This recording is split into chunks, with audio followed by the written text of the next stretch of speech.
دوستان عزیزم، درود و مهر. امیدوارم هر کجای این دنیا هستین حال دلتون عالی باشه. هیچ چیزی مثل یه غذای خونگی با یه طعم متفاوت دور همه خانوادگی رو شیرین نمیکنه. این غذایی که وقتی بیارین سر میز همه عاشقش میشن، مزهش فراتر از هر چیزی میشه که انتظارشو دارین.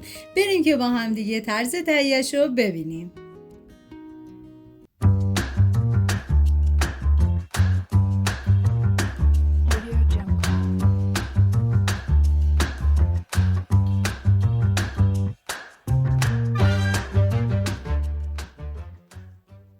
شش عدد سیب زمینی که معادل 1.5 کیلو است بریزید داخل قابلمه، مقداری آب بهش اضافه کنید، زمان بدید تا سیب زمینی ها کاملا بپزه. این غذا برای 8 نفر در نظر گرفته شده. شما بر اساس تعداد نفرات باید مواد کم یا زیاد کنید.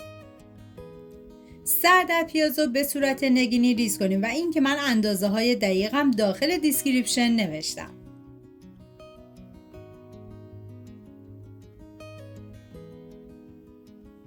و ما برای این غذا نیاز به فلفل دلمه‌ای داریم که من از 1 عدد فلفل دلمه‌ای سبز استفاده کردم و شما میتونید فلفل دلمه‌ای رنگی هم استفاده بکنید که دیگه این کاملا سلیقه‌ایه.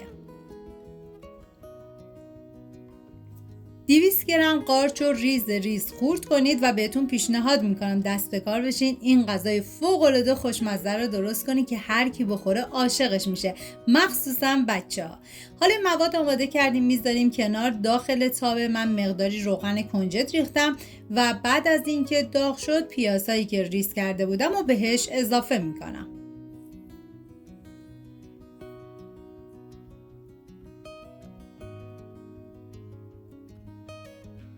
هم میزنم و میذارم تا پیاز کاملا سرخ بشه. اگه دنبال طعمای جدید و فوق‌العاده خوشمزه هستین بهتون پیشنهاد میکنم که حتما این غذا رو درست کنید. و بعد از اینکه پیاز سرخ شد حالا 200 گرم گوشت چرخ کرده هم بهش اضافه میکنم و هم میزنم و میذارم گوشت چرخ کرده به مدت 10 دقیقه با حرارت کم بپزه و بعد از اون سرخ بشه. من بعد از اینکه هم زدم دیگه سر تابه رو میذارم و بهش زمان میدم. بعد از 10 دقیقه که گوشت چرخ کرده کاملا نرم شد و سرخ شد نوبت اضافه کردن ادویه هست، شامل زردچوبه، فلفل سیاه، نمک، پودر تخم گشنیز. هم میزنم و میذارم ادویه ها تف بخورن و عطر ادویه ها آزاد بشه.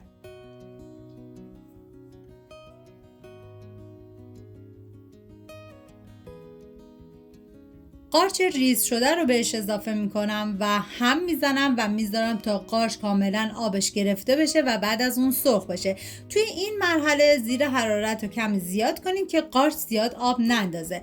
و اینکه این یک نوع غذای فسفودی محسوب میشه. شاید بعضی از عزیزان بگن که این غذا چربه.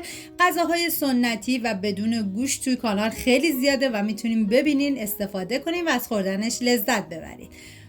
و حالا فلفل دلمه‌ای سبز رو میریزم و زمانی که فلفل دلمه‌ای رو ریختید هم بزنید و بذارید به مدت 2 الی 3 دقیقه کمی تف بخوره. ولی فرم فلفل دلمه‌ای ها نمیخوام که کاملا از دست بره و فرمش کاملا حفظ بشه.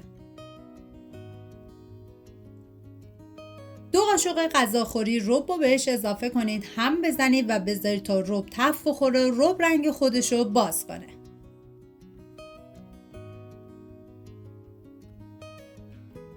حالا این مواد آماده کردیم دیگه، زیر حرارت رو خاموش میکنم، میذارم کنار تا خنک بشه. سیب زمینی ها بعد از اینکه پخته شدن همین که داغ هستن کاملا پورشون کنید و 3 قاشق غذاخوری جعفری خوش بریزید و مقداری نمک.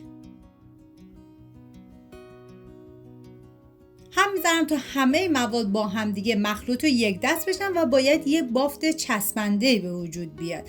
و این سیب زمینی ها رو میذارم کنار. حالا میریم برای درست کردن سس بشامل نیاز داریم. داخل تابه من 2 قاشق غذاخوری آرد میریزم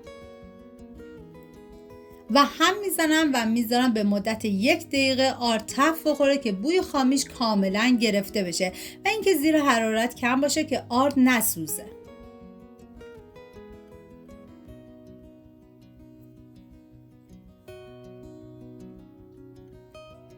و بعد از اینکه آرد تفت خورد حالا باید مقداری کره بهش اضافه بکنید و هم بزنید تا کره با آرد کاملا مخلوط بشن.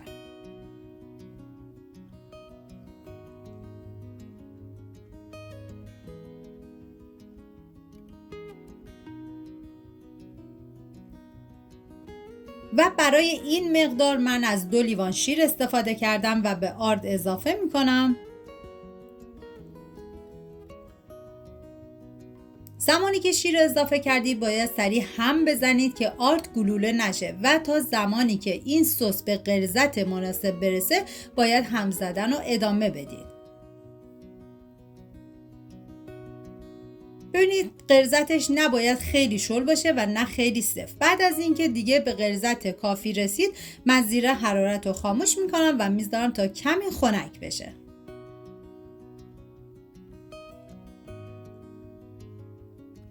و حالا من 150 گرم از سیب زمینی رو برداشتم و کاملا کف دستم میذارم و بازش میکنم. 1 قاشق غذاخوری پنیر پیتزا و 2 قاشق غذاخوری از مواد گوشتی بهش اضافه کنید و کاملا دوباره ببندینش.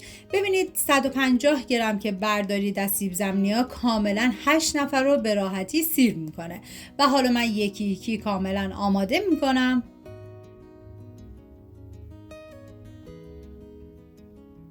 و حتی شما میتونید کوچیکتر هم این کار رو انجام بدید. از مقداری کمتری سیب زمینی بردارید و مواد کمتری لاش بذارید.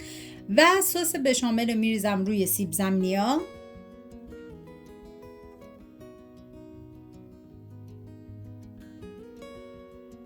واقعا این ترکیب سس بشامل و این سیب زمینی شکمپر و پنیر پیتزا فوق العاده است.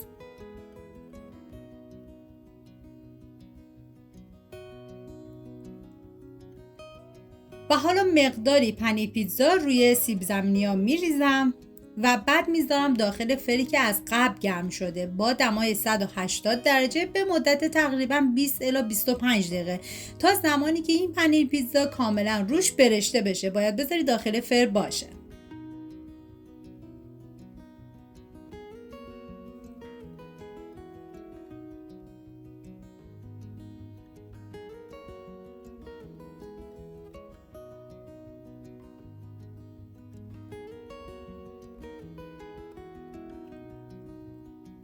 و حالا من دیگه میذارم داخل فر.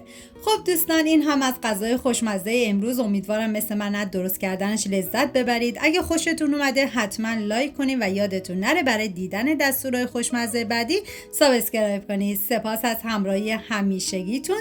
تا یه خوشمزه دیگر، بدرود.